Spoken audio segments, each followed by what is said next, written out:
still standing here. You recognize.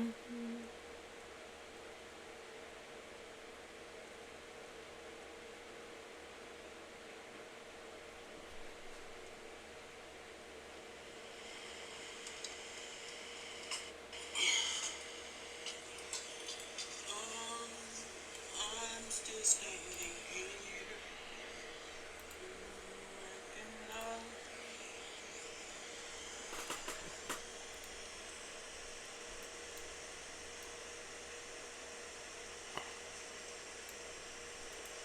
Can you smell the world is changing?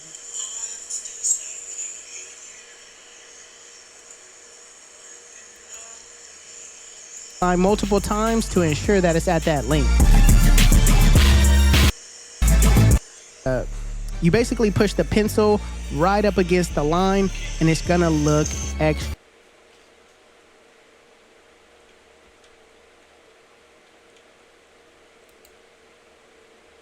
All right, chat, let's see if I did it right. Play, solo, dub. Oh my God, I actually did it right. Okay, so I did it. I downloaded this, but let's start with like something. I feel like we should start with something like simple, right? Like a Harry Potter, you're a wizard. Or hold on, let me see which one's shorter. Okay, let's do this one. Let's do this one.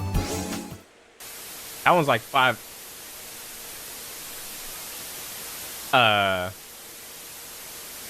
You wanna know how I got these scars? Wait. Okay, wait. Here, hold on. You wanna know how I got these scars? Okay, here we go. You wanna know how I got these scars? Shit, hold on. Wanna know how I got these scars? Let's try it again. Hold on. Wanna know how I got these scars? Okay, next. My father was a drinker and a fiend. Okay.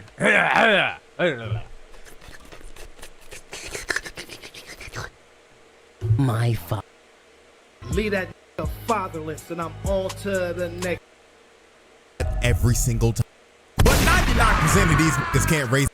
Leave that fatherless and I'm on to the next. And I ain't looking back when I leave. Dads. They're either great and support their kids, and they are mostly there to protect and guide their child down the right path to make sure they can have the best life they can possibly have. Or they're an absolute deadbeat bum-ass nigga who hates their kids and should have never had the right to reproduce. And when it comes to anime, I don't know what it is, but 99% of these niggas can't raise a kid for shit. It's like they're allergic to being a good dad. So today I got a little different video for y'all. Today we're taking a deep dive and taking a look at some of the worst fathers in anime history with an honorable mention. Because if I'm talking about bad dads in just animation, period, this motherfucker is gonna make the cut. I bet Goku is in this bitch too, bro. I bet Goku in this bitch.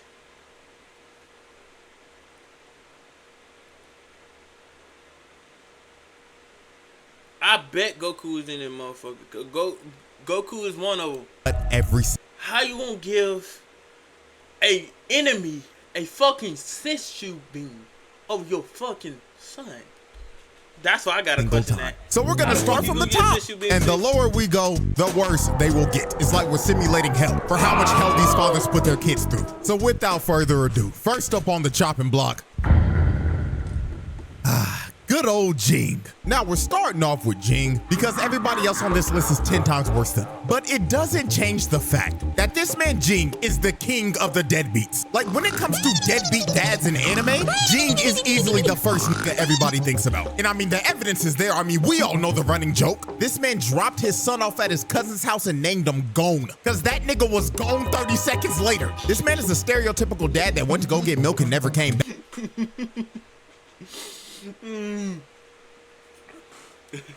That nigga, he named his fucking son.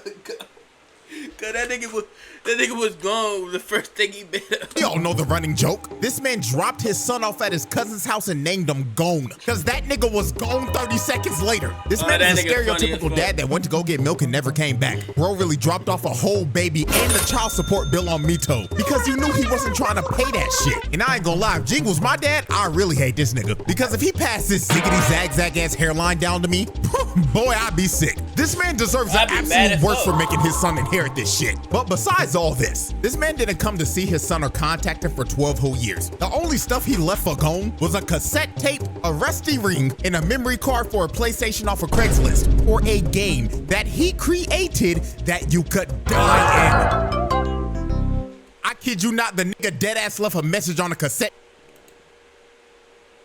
Niggas, I cannot. The nigga definitely.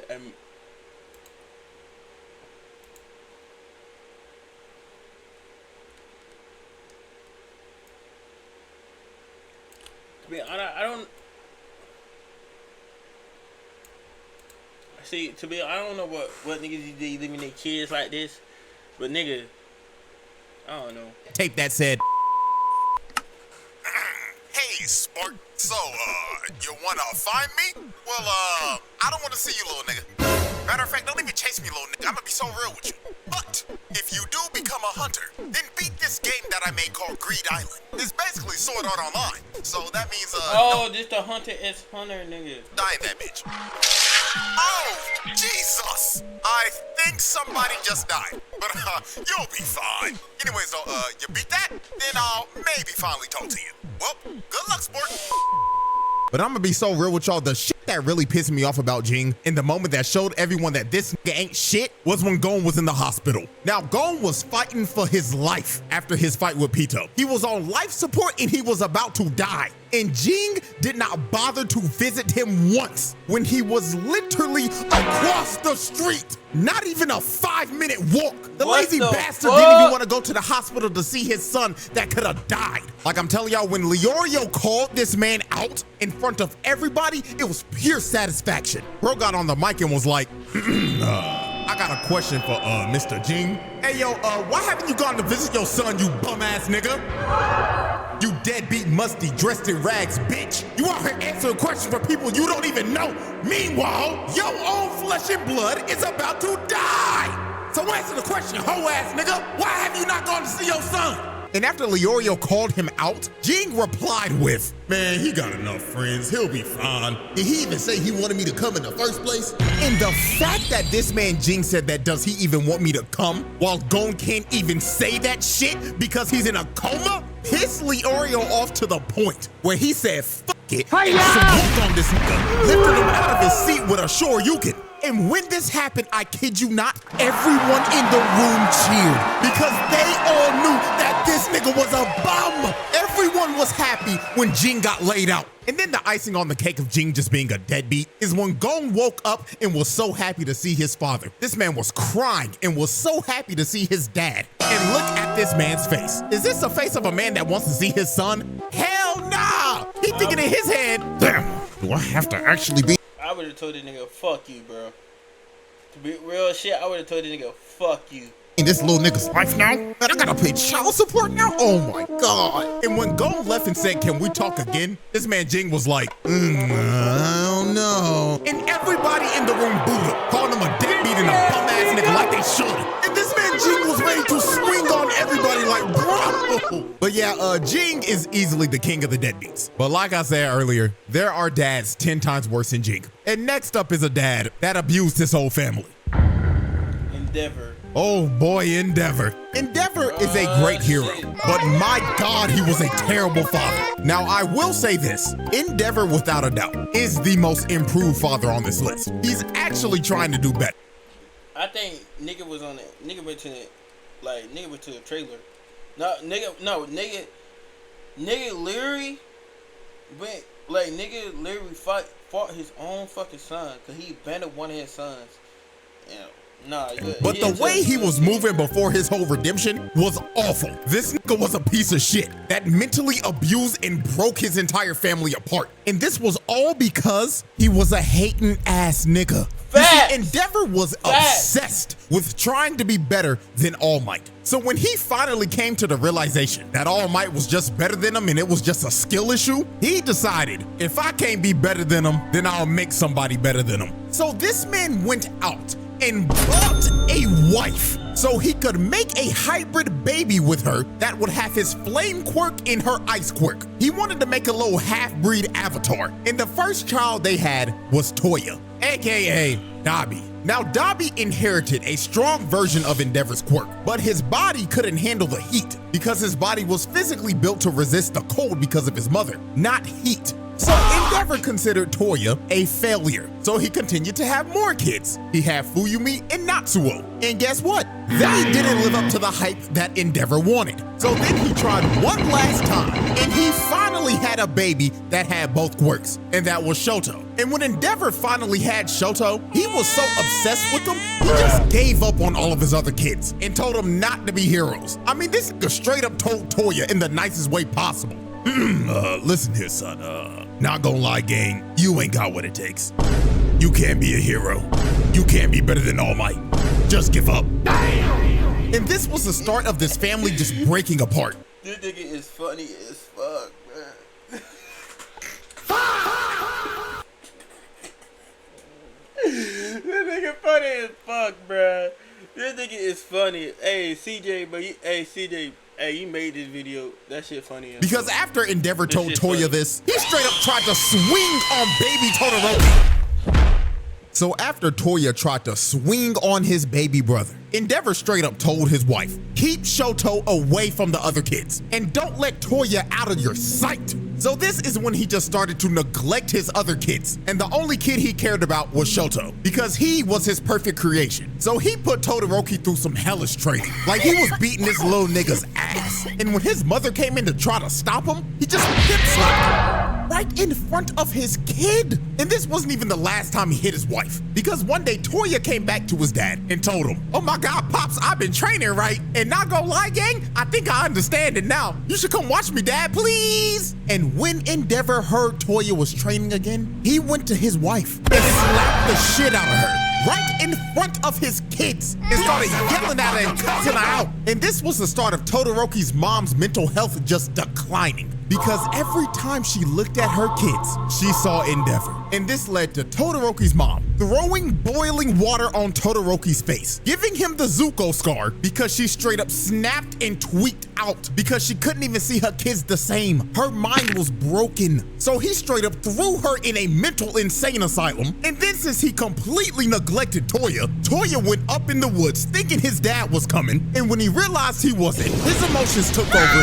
and his flames became out of control. And it ended up starting a goddamn California forest fire. Man's burnt down the whole forest and Endeavor thought his son was dead. Just for all for one, to find his son who was burnt to a crisp and make him a whole super max super villain. Nigga turned him into a D1 tweaker. So yeah, this man Endeavor mentally and physically abused his entire family and pushed them to their breaking points. All because he was a hating ass nigga. And at this point, I get why Dobby was trying to kill this nigga. But he was only trying to kill Endeavor, most definitely. But he wanted to prove Endeavor that he deserved to be treated better than Todoroki. But he also was trying to kill Todoroki at the same time though. They just wanted to be a happy ass family. That's it. But that shit didn't happen. That one to surpass all. That shit didn't happen. But you see, Endeavor is not the only father that we're covering today. That was a firebender and caused their son to get half their face burnt off. Because now it's time for our honorable mention.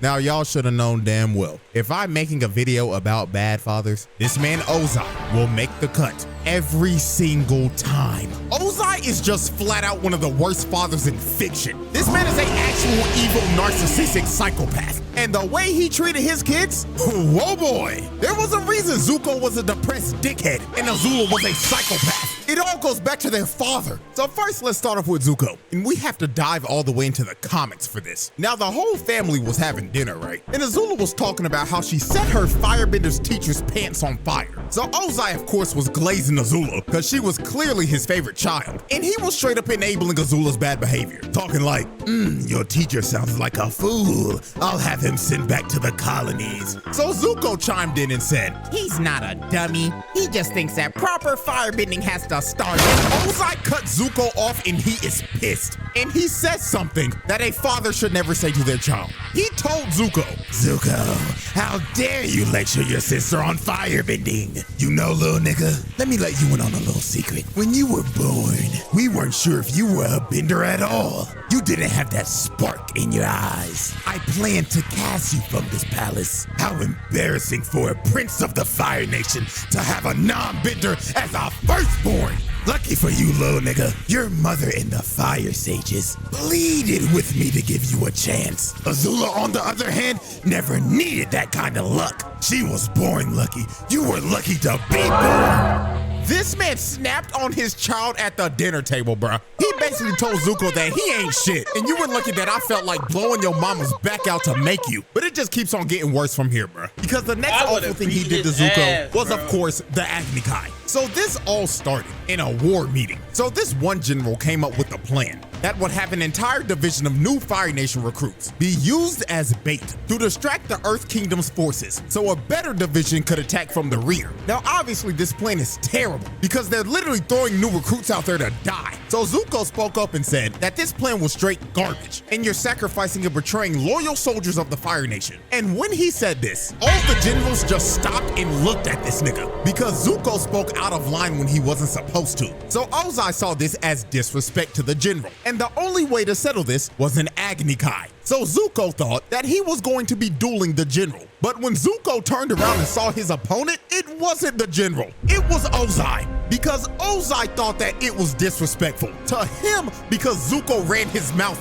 in his war chambers. So Zuko was pleading to his dad like, Dad, please, I'm sorry. I didn't mean it as disrespect. But Ozai was like, stand and fight, Prince Zuko. Don't be a bitch. Stand up and fight for your honor. So Zuko refused to fight Ozai, and Ozai proceeded to burn half of his face off in front of a live crowd. And then after he gave Zuko his scar, he banished him and forced him to have this ugly as a bald ponytail that nobody should ever be forced to have, and told him don't come back till you find the Avatar, who has been missing for over 112 years. Ozai was basically telling him, don't ever come back, little nigga. And the only way you're coming back is if by the grace of God you get lucky to find a little bald nigga that has been frozen for over a century. Now let's move on to Azula. Ozai made Azula do all of his dirty work. This man just sat on his throne the entire series and sent his 14-year-old daughter to take over the entire Earth Kingdom while he just sat there and didn't do shit.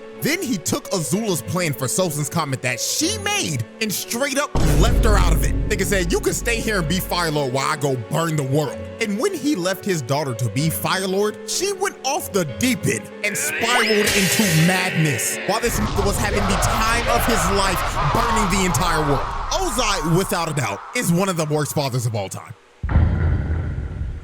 The fourth Kazekage is easily the worst dad in the Naruto series, and is just flat out one of the worst dads in anime history. This motherfucker ain't shit. He had Gaara living one of the worst childhoods of all time. Nigga had his son depressed 24/7 and made him start his emo phase at the age of 6. Like, there was no wonder Gaara was a uncontrollable D1 crash out in the first part of Naruto. It's because his dad ain't shit and he tried to make him a weapon of mass destruction as a baby. You see, Rasa did some shit. You see, the Hidden Sand was struggling financially. These niggas were broke, and they were in desperate need for a weapon of mass destruction. So Rasa ended up conceiving Gaara for the sole purpose of sealing the one-tailed beast inside of his unborn child. so he could make him a Jinchuriki and weaponize him. Now, since Rasa tried to seal a tailed beast inside of his unborn child, this ended up leading up to Gaara's mother dying in childbirth. So off the rip, not even a day into the world, Gaara was made a weapon of mass destruction and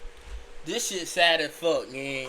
And lost his mother fresh out the womb because of his father. The little nigga was set up for a life of hell, and Rasa knew this shit. I mean, Gaara couldn't even sleep because Shikaku was always whispering to him, "Yeah, little nigga, fall asleep, I dare you. The moment you go night-night, I'm taking over your body, and I'm blowing this bitch up.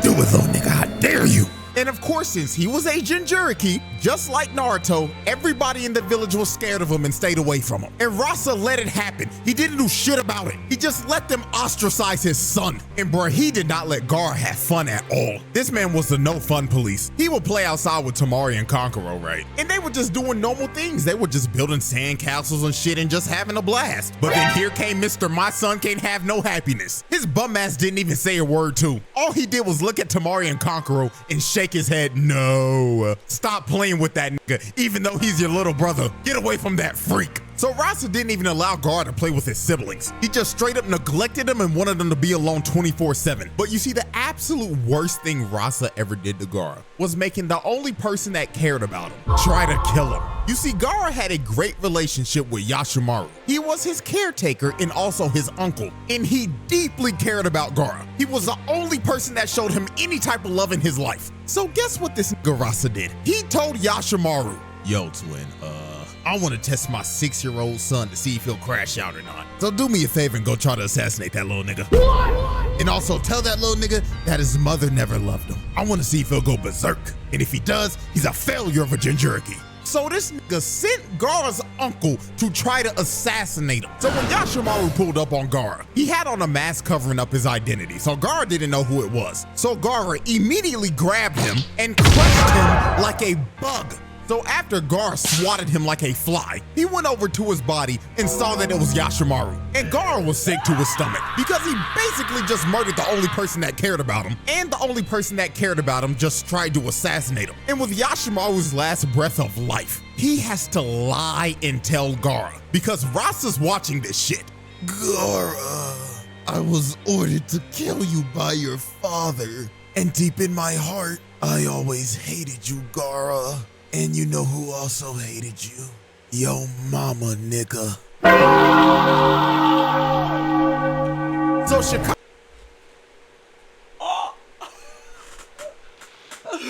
Oh my fucking God. Damn. Ain't gonna cap. It been so wrong. Since I watched Naruto, nigga. I forgot how fucked up that was, bro. Aku took over and Gaara ended up going berserk. And Rasa watching this the whole time is like, looks like the child is a failure. My son is fucking useless to me now. Like, you dumbass nigga. Bro really expected a 6-year-old to somehow control his emotions and not go berserk after his uncle came and tried to assassinate him, then told him in his dying breath that he always hated him and his mama hated him too. Like, nigga, how did you expect anything different? The 4th Kazekage was a brain-dead idiot. And I ain't gonna lie, I can't believe I'm about to say this, but shouts out Orochimaru for sliming this nigga out. It is the most noble deed he did in the entire series, because Rasa had to go. This motherfucker wasn't shit. Now, when it comes to who's the biggest sack of shit in One Piece, obviously, you know, you got your celestial dragons and everything. But right under them is this motherfucker Judge. This man had Sanji living in hell, all because he was a normal human being. You see, Judge wanted all of his kids to be perfect weapons for Jarma 66, and he went to the lengths of genetically altering his kids to the point where they would lack any type of sympathy. He wanted them to be emotionless weapons because Judge was a warmonger who terrorized the North Blue and wanted to conquer all of it to restore the German Empire to its rightful glory. Now, Sanji was the oddball of the family because he actually had emotions and was just a regular human because of his mother. Because when she was pregnant, she took a drug to try to stop the genetic mutation that Judge was trying to do to their kids. Now, this made her bedridden, and she ended up dying because of this. And it only worked for Sanji. His other 3 brothers was some emotionless dickheads because of the genetic mutation. So Judge put all of his kids through intense training. And during this training, Sanji always fell behind. So when Sanji was basically failing every single training exercise, Judge became disgusted with Sanji. He was so disgusted with this little nigga that he would let his other brothers beat the shit out of him. And he wouldn't do anything about it. Sanji would cry for his dad's help. But Judge would just look at him and tell him, man, little nigga, if you don't get your ass up, quit being a crybaby bitch. I can't believe you got my blood in you, you fucking disgrace. Damn! And his brothers continued to beat the shit out of him. They would do this every day. What the fuck? Bruh. Oh my god. CJ just no niggas be violating this shit, and bro. Judge will just let it happen because he didn't care about Sanji. The only kids he cared about were his sister and his brothers. And my god, when Judge figured out that Sanji's hobby was cooking, ooh, this nigga did not like this shit at all. Sanji was making food for a mouse, right? And the mouse was tearing that food up. But then Judge barged in the room and just started yelling at him like, Sanji, are you cooking for them ass rats again, boy? I thought I told you to cut that weak ass shit out. So he walked over to the plate of food and threw that shit out the window, along with Mickey Mouse. He killed that nigga. Then he told him, don't ever cook again. And if I catch your little ass in that kitchen one more time, I'ma whoop your ass. So it got to the point that Sanji just continued to fail at everything. And Judge just decided to consider Sanji a failure. So this man did one of the worst things I've ever seen. Judge decided to fake Sanji's death, and he threw him in a dungeon and locked a metal helmet on his head and just locked him up forever so he never had to see him again. And he stayed in this cell for 6 months. And while he was in this prison cell, his brothers would go in there and just beat the crap out of him for no reason at all. They would just do this for fun. So this got so brutal that his sister couldn't take it anymore. So she just broke him out so Sanji could run away. Now, when Sanji was trying to make his great escape, Judge found him trying to leave. So Sanji stood up to Judge and told him, I'm leaving, old nigga, and there's nothing you can do to stop me. And Judge just looked at him and said, okay, don't hit your head out the door, little nigga. I don't care what you do, I'm gonna be real with you. But before we part ways, let me tell you this. Never tell anybody that you are my son, because you are the only stain on my legacy. So Judge let Sanji run away because he couldn't give a damn about him. And Judge didn't see Sanji again for 13 whole years. And the next time he saw him, he tried to use Sanji to marry him off to one of Big Mom's daughters. Bro didn't see his son for 13 years, and the first thing he tried to do was use him for a diplomatic marriage. And to make sure he couldn't leave, he put these handcuffs on him. And if he ever tried to take them off, he would blow his hands off so Sanji could never cook again. So after the whole cake arc and the Straw Hats rescue Sanji, while the Straw Hats were leaving, Judge saw Sanji on the Sunny. And the last thing he wanted Sanji to hear before he left was, Sanji, I just want you to know something before you leave. You still ain't shit, and you'll never be shit. Not gonna lie, gang, if your pops was talking to you like this after years of abuse and neglectment, ain't gonna lie, you might have to slime that nigga, because that's insane. Judge rightfully earned his reputation as one of the worst fathers in anime.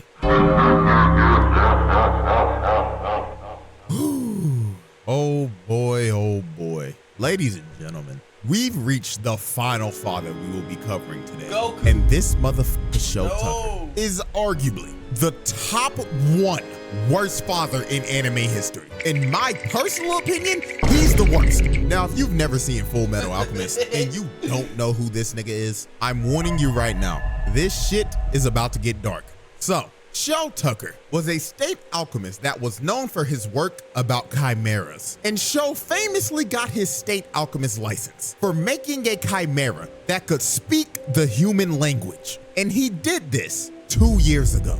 So when we first meet Show, he just looks like an average run-of-the-mill middle-aged dad who's had a couple of midlife crises, as we can see clearly from his hairline, because that shit's receding like a motherfucker. But Show had a daughter named Nina and a dog named Alexander, and they looked like a pretty happy family. Now, the house was nasty as hell. The dishes look like they ain't been washed in a week, and the shelves look like they haven't been dusted in ages. And Sho says the reason why the house is like this is because his wife left him and his daughter, and she left them 2 years ago. So after Ed and Al met Sho the first day, when they were leaving, Sho was informed that assessment day was coming up. And assessment day is an evaluation to see if you can keep your state alchemist license or not. And last assessment day, Sho laid an egg. That nigga failed. So this next one coming up was make or break for Sho. Because if he did ass on this next test, he would lose his state alchemist license. So the next day Ed and Al came over, they came and played with Nina and Alexander. Cause Nina was sad because her dad was locked up in the lab the whole day. Cause he was contemplating what could he possibly do to pass the next evaluation day and not get fired. So Sho came up with one of the most sick, vile, disgusting, disturbing ideas ever. When Ed and Al left on the second day, this nigga told Nina, "Hey Nina, I've got a great idea. Do you want to play with Daddy tomorrow?" And of course Nina was happy because she was finally gonna get time to spend time with her dad. But this was not gonna be fun father-daughter time like Nina thought she was about to have, because the time she was about to spend with her father was about to change her life forever. So Ed and Al come back on the third day. So when they first came in the house, nobody was there to greet them. So they decided to look around to see if they could find anybody. So they went down to the laboratory and they found Sho in there with some type of creature. So Sho greets them and tells them, "Boys, I've finally done it. I've made a chimera that can speak and understand the human language." So at first, Ed and Al were happy for him because this looked like the scientific breakthrough that Sho needed to pass evaluation day. So Sho told the chimera to introduce yourself to Ed. So the chimera started speaking to Ed, saying, "That person, Edward. That person, Edward." And then the last thing the chimera says made niggas sick to their stomach.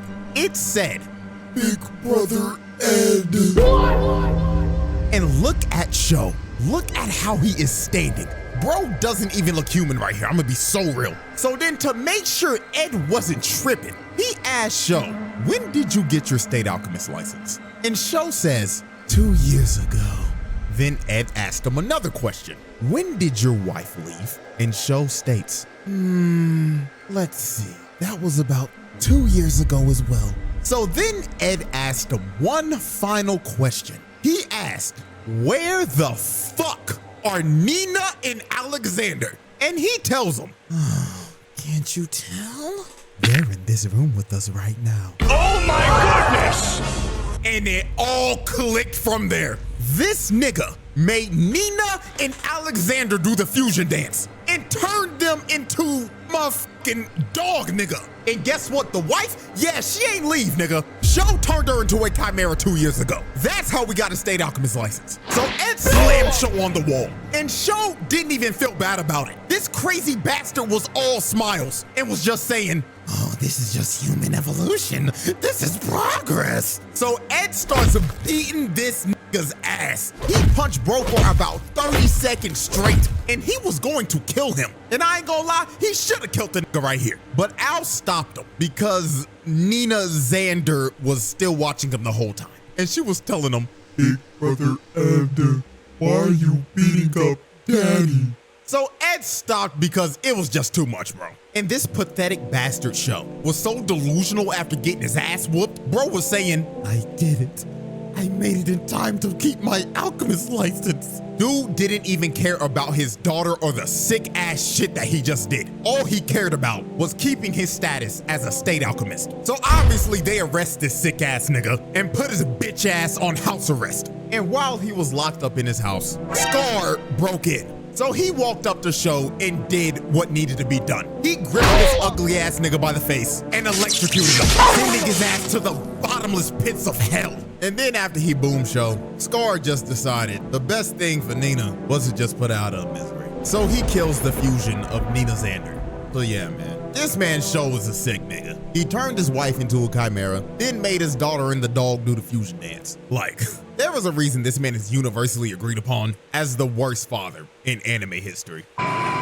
Well, up, ladies and gentlemen, that was a showcase of some of the worst dads in anime history. And if you're wondering, but CJ, what about all these other horrible, deadbeat, sick-ass niggas? Don't worry, I got you. I got a whole nother 6-man lineup ready to fire off. So if y'all down, we'll run this back after like the next trial or something. But with we need to do part 2.